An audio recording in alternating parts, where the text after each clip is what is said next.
What is something that you've changed your mind on recently?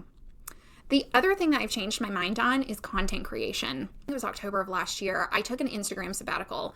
And I'm going to be honest, like the entire time I've run my business, I've had a love-hate relationship with social media and business ownership. I have never had a problem sharing on social. That is not my problem.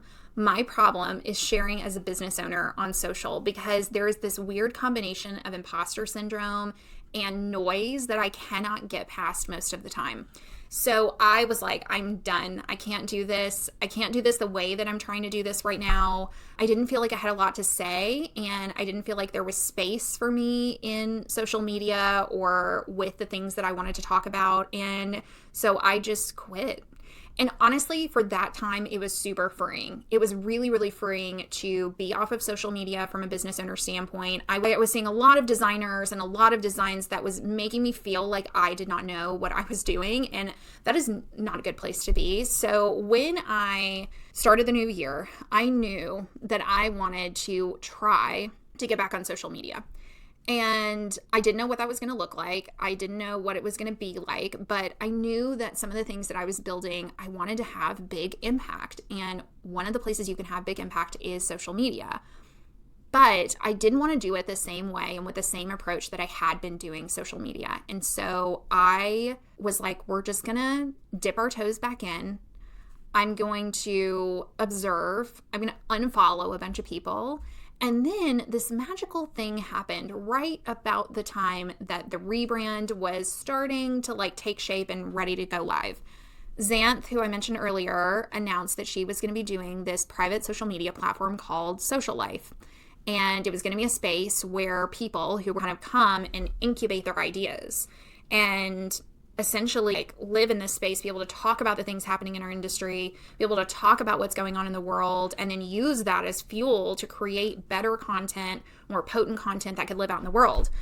And I was like, I think that's what I need. I think that's exactly what I need, because I have some really bold ideas about things that I want to put out into the world, but the way I was doing content creation wasn't working. The way I was doing content creation before was roll, rinse, and repeat. And I wanted to make disruptive content. I wanted to make the content that I love consuming. And the only way that I saw a route forward in doing that was to literally rewrite my rules around content.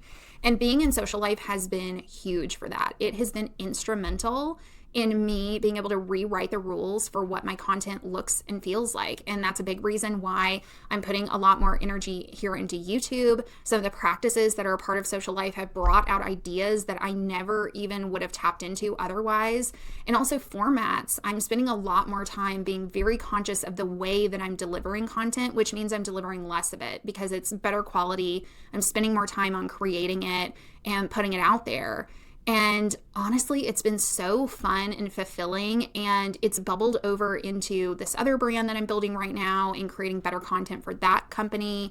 And it's been just such an exciting process of realizing I can reclaim this thing that felt like it was being dictated by a bigger entity. It kind of felt like content was being dictated by the algorithm and by Meta. And I've just decided I'm going to reclaim that for myself. I'm going to start making the content that I want to make and sharing the messages that I know you want to hear, but in ways that really excite me and in creative mediums that really excite me. Really reframing content creation as a creative act has been the biggest shift that I've had in my business, I think, in years, realizing that it is not to feed an algorithm, to reach the most people, to get the most visibility. I'm not trying to go viral. I am using content as a vehicle for you to better understand how to build a brand. I rewrote our mission literally with this in mind. And our mission statement now says we are inclusive in our content sharing and exclusive in our client work, because I do only work with 10 people a year. And that's not a lot of humans to be working with one-on-one, but I want to be inclusive in the way that I am knowledge sharing, but also in a way that feels like its own creative process. And you may have seen that with our Rebrand Rituals post that I put out and the How I Create video that lives here on this channel. Those are little tiny slivers of what you can expect going forward from me. and the way that I've reframed content in my mind. So I am really excited about content creation now. And I'm not thinking about it through any lens. Like, I'm not putting a box on it. I'm not saying I'm going to do it this way or I'm going to do it that way. I have this idea in my mind of what it looks like for Honeycomb to create content, and that's what I'm pursuing right now. So it may take a little longer sometimes to see a post. It's because I'm using content as a creative act rather than a churn and rather than a machine that I constantly have to be pumping out new content to feed.